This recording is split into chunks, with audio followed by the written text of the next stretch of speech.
Jelajahi cara baru mendapatkan informasi. Download Metro TV Extend sekarang. Bisphenol A atau BPA merupakan senyawa kimia pembentuk plastik keras polikarbonat. Senyawa ini untuk membentuk dan memperkuat plastik seperti pada galon. Namun senyawa ini bisa lepas ke air dalam galon jika dipicu oleh sejumlah hal. Menurut sejumlah penelitian, zat BPA dapat mengakibatkan gangguan pada kesehatan. BPA ini merupakan endocrine disruptor, mengganggu endokrin ya, maka di sana tentu hormonal yang ada di dalam tubuh juga akan dipengaruhi. Oleh sebab itu banyak penelitian yang menghubungkan antara kadar BPA yang ada di dalam tubuh yang diasup dari minuman ataupun makanan yang tercemar itu kemudian dihubungkan dengan beberapa penyakit yang dialami oleh penggunanya. Misalnya saja yang sudah banyak dilakukan penelitian terkait dengan diabetes mellitus, kemudian kanker, kemudian juga penyakit misalnya saja untuk jantung koroner, dan yang terakhir dilaporkan itu terkait dengan kemandulan. Ada sejumlah hal yang harus diperhatikan untuk mengurangi risiko kontaminasi BPA pada air minum dalam galon. Jadi dipastikan galonnya masih bersih, baru, masih baik kondisinya, tidak tergores, tidak kusam gitu ya, tidak buram. Dan satu hal juga harus memperhatikan bagaimana cara penyimpanannya pada saat kita membeli di pasar retail atau di toko retail gitu ya, kita lihat bagaimana penyimpanannya, baiknya dihindari dari paparan matahari secara langsung, terus juga tidak dekat dengan benda-benda berbau tajam, dan di tempat yang bersih dan sejuk. Dan satu lagi adalah bagaimana penanganan galon itu sendiri, jangan sampai dibanting, dilempar, karena itu berpotensi untuk tergores dan melepaskan BPA ini. Pemirsa, air minum dalam kemasan galon menjadi pilihan populer di tengah masyarakat. Namun, masyarakat harus lebih teliti lagi dalam memperhatikan kandungan zat kimia berbahaya seperti bisphenol A atau BPA untuk mencegah risiko kesehatan dan juga dampak lingkungan yang diakibatkan dari kontaminasi BPA dalam kemasan air minum. Sebetulnya seberapa mengkhawatirkan risiko BPA pada galon guna ulang dan bagaimana pemerintah menjamin keamanan dan kualitas air minum dalam kemasan? Saya akan membahasnya bersama dengan Direktur Standarisasi Pangan Olahan BPOM, ada Ibu Anisha, kemudian juga epidemiolog Bapak Pandu Riono, dan Kepala Center for Sustainability and Waste Management Universitas Indonesia, Bapak Muhammad Halid. Apa kabar Ibu Anisha, Pak Pandu, Pak Halid? Terima kasih sudah hadir di Prime Time News hari ini. Terima kasih juga. Oke, baik. Saya akan langsung berbincang kepada Ibu Anisha. Kita berbicara dulu dari sisi regulasi. Sebetulnya seperti apa pengaturan dan pengawasan yang dilakukan BPOM terhadap senyawa kimia bisphenol A atau BPA pada kemasan pangan, khususnya Ibu pada kemasan air minum dalam kemasan? Ya, baik. Terima kasih Bu Zilvia. Jadi bicara regulasi BPA, kita paham dulu apa itu BPA. BPA merupakan salah satu bahan penyusun senyawa plastik kemasan polikarbonat yang banyak digunakan pada kemasan galon guna ulang. Nah, bicara regulasi di berbagai negara di internasional mengatur dengan berbagai bentuk, Bu. Ada yang mengatur dalam bentuk pembatasan migrasinya dan juga melarang penggunaannya dan termasuk pelabelannya. Ya. Nah, di Indonesia sendiri dalam peraturan Badan POM nomor 20 tahun 2019 tentang kemasan pangan ini diatur terkait batas migrasi BPA di dalam polikarbonat itu sendiri sebesar 0,6 ppm dan merujuk dari regulasi berbagai negara, migrasi ini juga diatur di berbagai negara dengan batasan yang saat ini sudah mulai terjadi perubahan. Yang semula 0,6 ppm menjadi 0,05 ppm dengan pertimbangan kajian dampak dan sebagainya. Sebagai contoh di Uni Eropa. Di Uni Eropa saat 2011 lalu ditetapkan 0,6 dan saat saat ini di 2018 sudah ditetapkan 0,05. Demikian juga Thailand dan Mercosur. Mercosur ini adalah yang mengatur di negara Amerika Selatan ya. Di sana pun sudah dilakukan perubahan batas migrasinya menjadi 0,05 ppm. Nah, selain pembatasan migrasi ini juga di banyak negara sudah melarang penggunaan BPA ini pada botol bayi. Termasuk juga peralatan makan untuk anak di bawah 3 tahun. Dan di negara Prancis, Brazil, dan negara bagian Vermont, Amerika Serikat, termasuk Kolombia ini juga sudah melarang penggunaannya pada kemasan pangan. Terkait pencantuman label di negara bagian California, Amerika Serikat ini juga telah ditetapkan bahwa BPA termasuk senyawa yang harus mencantumkan pada label maupun retail warning ya, peringatan berupa bahaya dari BPA tersebut. Dan di negara bagian Illinois, Amerika Serikat juga diwajibkan di retail untuk memberi tanda yang jelas bahwa wadah yang dijual itu bebas BPA. Satu lagi Bu Zilvia, di Korea Selatan ini juga diatur bagaimana pencantuman BPA free pada label dan iklan untuk peralatan makan. Jadi memang bentuk pengaturan di berbagai negara sudah begitu beragam. Salah satunya adalah terkait pelabelan. Jadi Indonesia mengambil referensi dari berbagai negara yang memang sudah mengatur itu. Kalau untuk di Indonesia itu pengaturannya akan lebih kepada pembatasan migrasinya atau pembatasan PPM-nya atau lebih ke pelabelannya itu? Kedua-duanya. Kedua-duanya itu yang akan dilakukan. Oke, nanti kita akan gali lagi lebih jauh. Saya ingin mendalami lagi soal sebetulnya seberapa mengkhawatirkan risiko BPA pada galon guna ulang.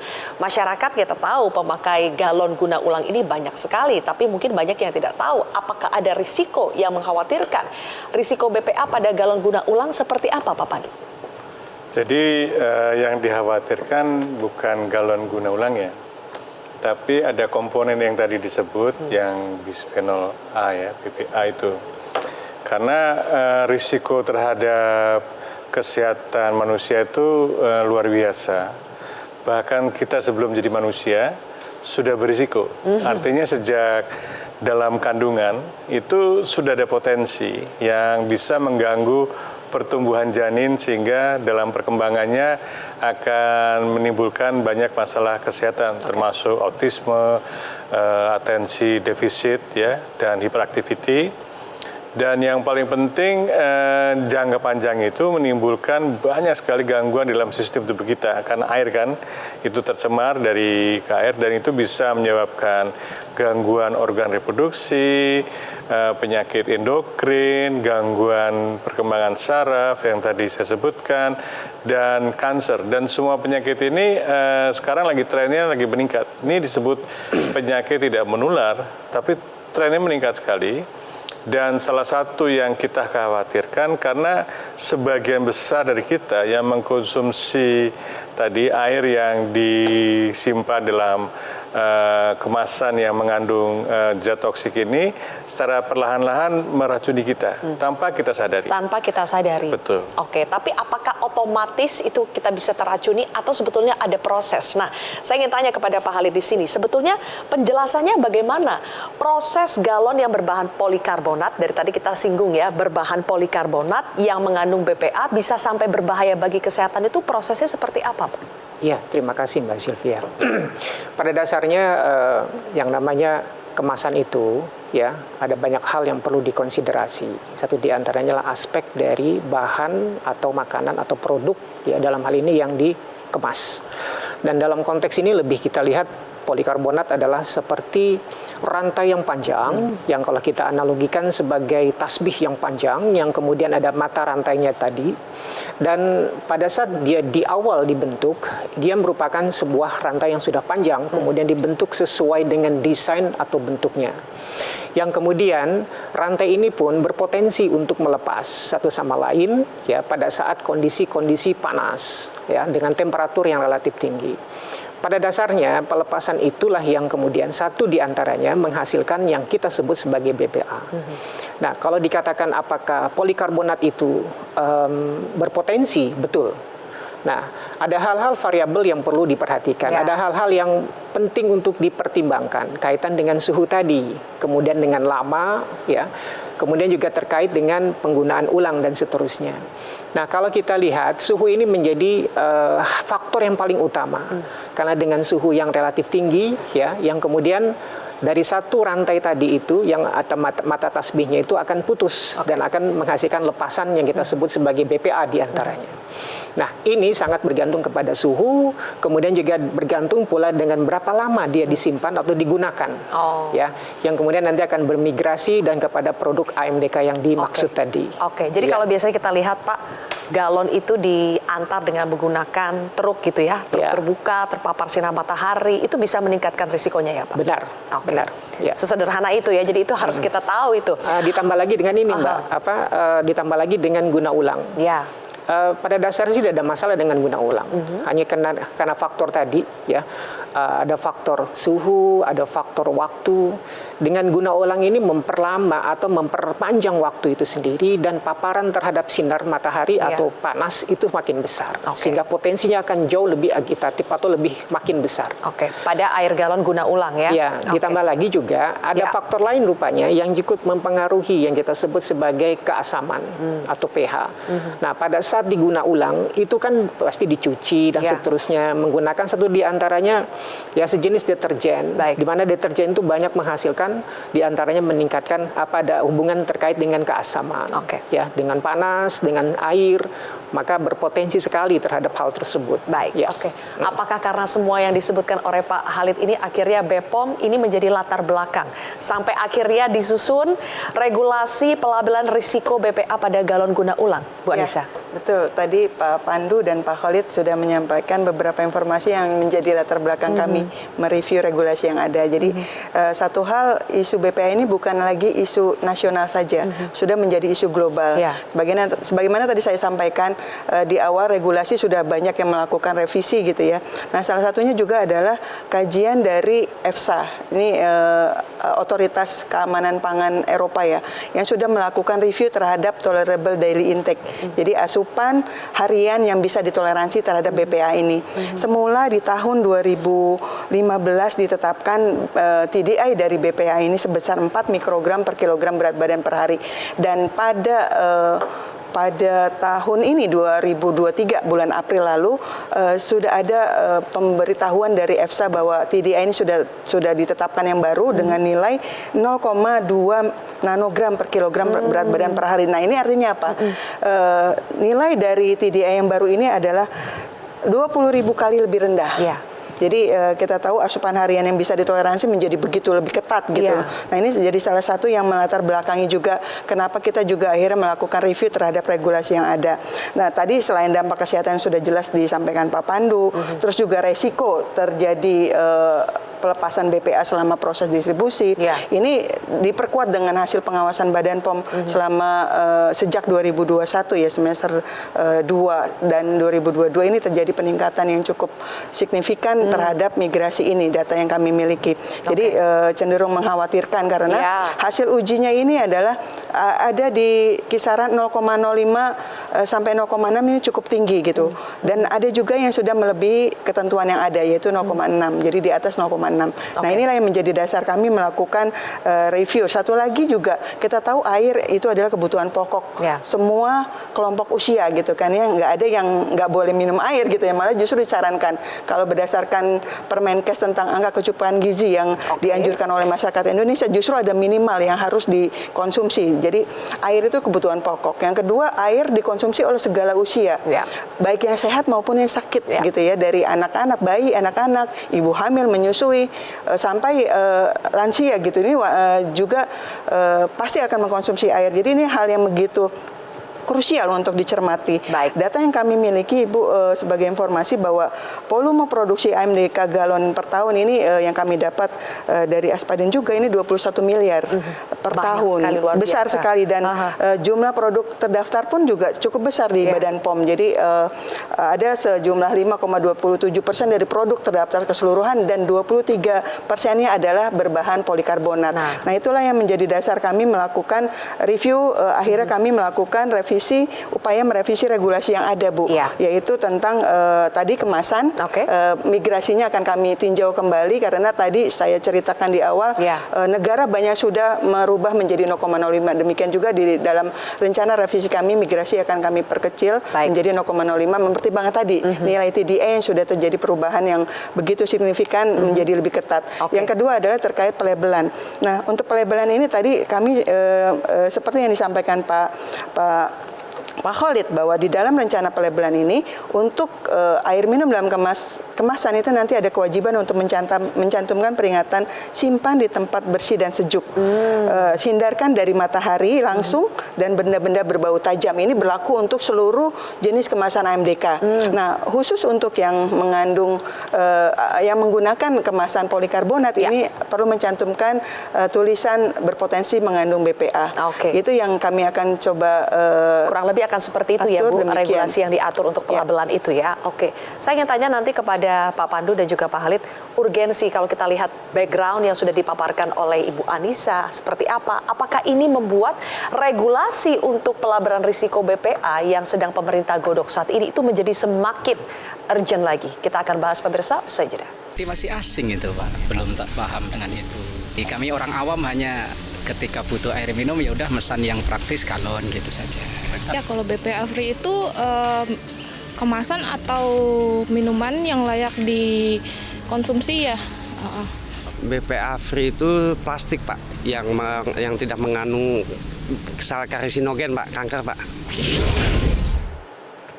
Baik, pemirsa, kembali lagi di Prime Time News. Pak Pandu mendengar penjelasan dari Ibu Anissa tadi ya soal latar belakang BPOM akhirnya menggodok aturan untuk bisa mengatur BPA ini. Menurut Pak Pandu, regulasi pelabelan risiko BPA yang sedang disiapkan pemerintah saat ini, apakah memang perlu diprioritaskan khususnya pada galon guna ulang? Saya kira memang harus segera, karena kita melihat kecenderungan tadi dikatakan bahwa ambang keamanan itu diturunkan. Artinya apa? Margin daripada safety-nya yang tidak membahayakan kesehatan manusia itu semakin kecil. Ya.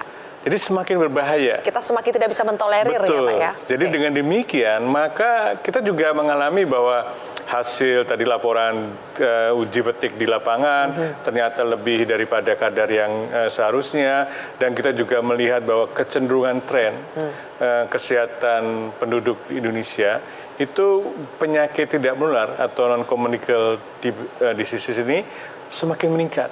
Salah satu adalah pajanan dari zat toksik. Dan hanya regulasi yang paling penting, yang harus menjadi tanggung jawab negara, yang harus segera melakukan. Kalau tidak, itu membahayakan kesehatan kita, atau kita tunda saja. Ya. Itu artinya kita membiarkan masalah ini menjadi akumulatif, sehingga terjadi pembiaran seakan-akan ya, bahwa kesehatan itu urusan Anda. Seolah-olah negara tidak ikut campur. Dengan adanya label tadi, memberikan informasi, mengedukasi masyarakat, dan yang paling penting adalah mengajak industri supaya bertanggung jawab terhadap kesehatan bangsa ini. Karena tidak dipungkiri ya Pak Pandu, biasanya kalau ada rencana regulasi pelabelan risiko BPA atau risiko lain atau rencana pengaturan lainnya, ini akan ada resistensi dari industri. Nah, yang harus industri pahami terkait dengan rencana ini sebenarnya bagaimana yang harus dipahami oleh industri Pak? Bahwa industri itu mempunyai tanggung jawab yang jauh lebih besar. Bukan hanya profit, tapi juga mengedukasi masyarakat, dan setiap produknya dijamin keamanannya. Dengan demikian, maka sekarang itu lagi tren, ada gejala dulu kan mengatakan bahwa public health issue adalah determinannya sosial ekonomi. Ternyata sekarang yang paling besar adalah commercial determinants. Artinya industri, pangan, produk, dan pemerintah sebagai wasit harus meregulasi. Pelabelan itu adalah upaya kita sebenarnya transparansi, baik dari masyarakat diajak memahami risiko yang bisa terjadi, dan industri supaya mengedukasi masyarakat bahwa produknya itu potensi berbahaya atau tidak. Dengan demikian tanggung jawabnya tanggung jawab bersama. Jadi janganlah dilihat bahwa ini hanya untuk menekan, atau yang mereka sering katakan, oh kita kan baru pandemi, kita harus pemulihan ekonomi.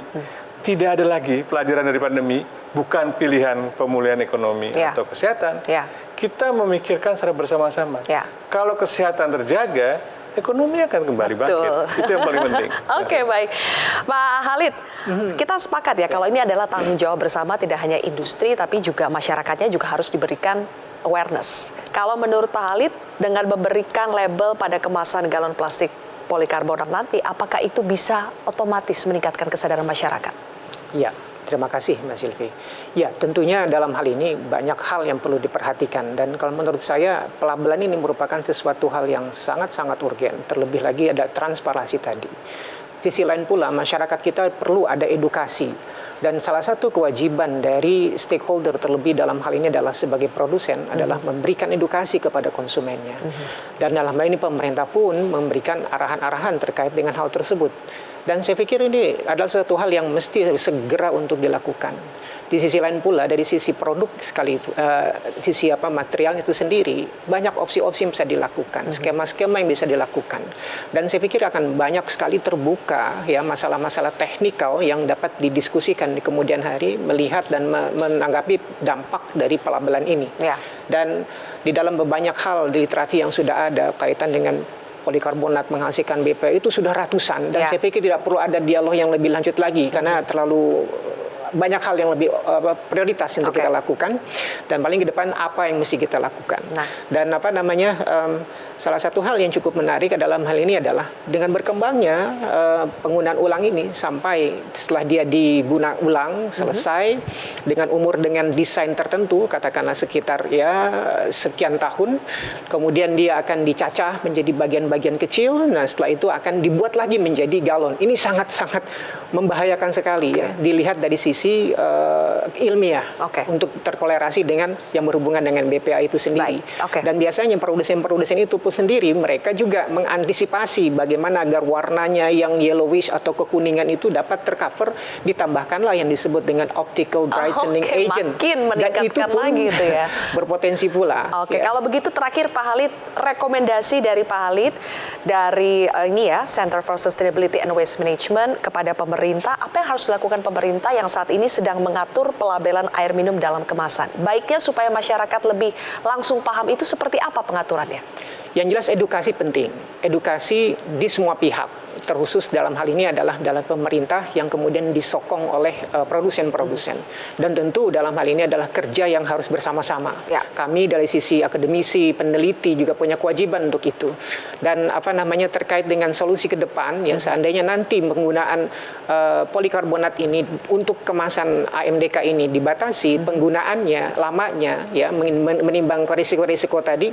Dan saya pikir perlu nanti dipikirkan dan bukan satu hal yang tidak menjadi masalah lagi sebenarnya. Polikarbonat itu kalau dia sudah menjadi bekas setelah pemakaian yang dibolehkan dengan standar yang ada, maka akan sangat mungkin dia akan di recycling atau didaur ulang untuk menjadi produk-produk lain yang memiliki harga nilai ekonomi yang tinggi. Pada saat ini pemerintah dalam hal ini dengan berbagai stakeholdernya juga melakukan program yang kita sebut dengan circular economy.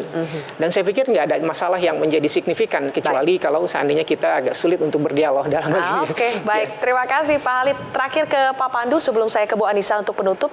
Kalau menurut Pak Pandu cara efektif juga untuk meningkatkan kesadaran masyarakat soal pentingnya nanti memahami informasi pada label kemasan air minum seperti apa yang harus dilakukan, Pak? Nah, ini tantangan kita ya. Komunikasikan tidak mudah.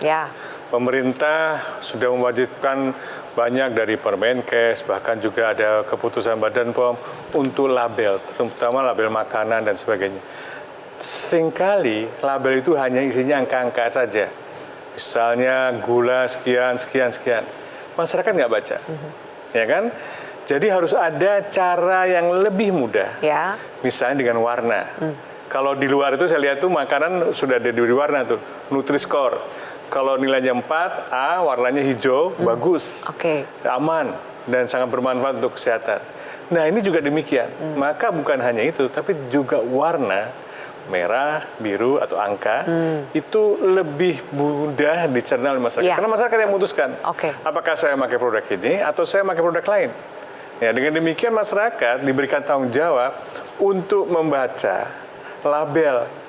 Bukan hanya negara atau pemerintah mewajibkan label, tapi wabel yang komunikatif, sederhana, dan mudah dipahami oleh kita semua. Oke ya, jadi nanti kalau nanti BPOM sedang merancang kata-katanya seperti apa, mungkin tadi saran dari Pak Pandu bisa dengan warna, bisa dengan angka. Oke, terakhir nih kepada Ibu Anissa, kita sudah mendengarkan berbagai rekomendasi yang mungkin bisa diterapkan oleh pemerintah dari Pak Khalid dan Pak Pandu. Terakhir saya juga ingin berbicara soal komunikasi dengan pihak eksternal ya. Jadi kalau industri galon bermerek tentunya nanti perlu beradaptasi lagi dengan rencana regulasi pelabelan risiko BPA ini. Komunikasi yang sudah terbangun antara BPOM dengan pihak industri air kemasan bermerek seperti apa, Bu? Ya, sebenarnya sejak awal rencana menyusun regulasi ini dengan mempertimbangkan tadi yang saya sampaikan, kami sudah berkomunikasi dengan pihak stakeholder, termasuk pelaku usaha AMDK ini, mulai dari yang skala usaha mikro, kecil, menengah, besar, termasuk market leader ya.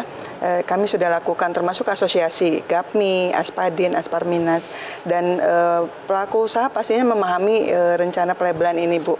Dan kami berharap dukungan dari stakeholder termasuk pelaku usaha ini menjadi penguat tujuan pencapaian bersama. Ya. Tujuan utama pasti dari pelabelan ini adalah untuk perlindungan kesehatan masyarakat.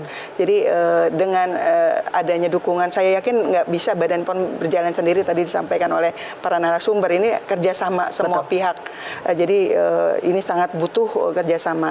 Dan satu hal, kami juga selama menyusun ini sudah melakukan komunikasi, diskusi, koordinasi dengan para stakeholder lainnya, kementerian terkait, Kemenko PMK, Kemenko Ekon, Kemenperin, Kemenkes, dan BRIN juga. Dan juga dengan para akademisi, para pakar, dengan lembaga pengkaji ya, tadi seperti Pak Khalid juga dengan media termasuk dan juga masyarakat secara umum. Jadi kita sudah lakukan komunikasi dan alhamdulillah Badan POM mendapatkan dukungan positif dari banyak kalangan termasuk Komisi 9 dan juga dari IDAI, dari IDI, dari Kemenkes, Kemenko PMK, ini banyak dukungan yang telah disampaikan termasuk dari Komnas Perlindungan Anak. Jadi harapannya regulasi ini bisa dapat dukungan bersama dan kami di kementerian pun sudah bersepakat urgensi terhadap pelabelan ini karena pastinya pelabelan ini diharapkan menjadi bentuk tanggung jawab negara hadir untuk perlindungan kesehatan masyarakat dan satu sisi kami juga akan pastinya berharap pelabelan ini menjadi juga melindungi pelaku usaha termasuk pemerintah terhadap potensi tuntutan di masa mendatang terhadap resiko yang ada. Dan berharap juga dengan pelabelan ini ataupun perubahan migrasi tadi menggerakkan pelaku usaha untuk berinovasi, berdaya saing untuk memproduksi pangan yang lebih aman dan bermutu untuk masyarakat dan pastinya masyarakat yang akan diuntungkan. Demikian, Bu. Baik. Terima kasih Ibu Anissa, Pak Pandu, dan juga Pak Khalid. Terima kasih atas perbincangan kita. Mudah-mudahan ini didengar oleh pihak stakeholder ya, seluruh stakeholders terkait yang tujuannya betul adalah kita melindungi kesehatan masyarakat. Cara mudah mendapatkan informasi dengan satu sentuhan jari. Download Metro TV Extend.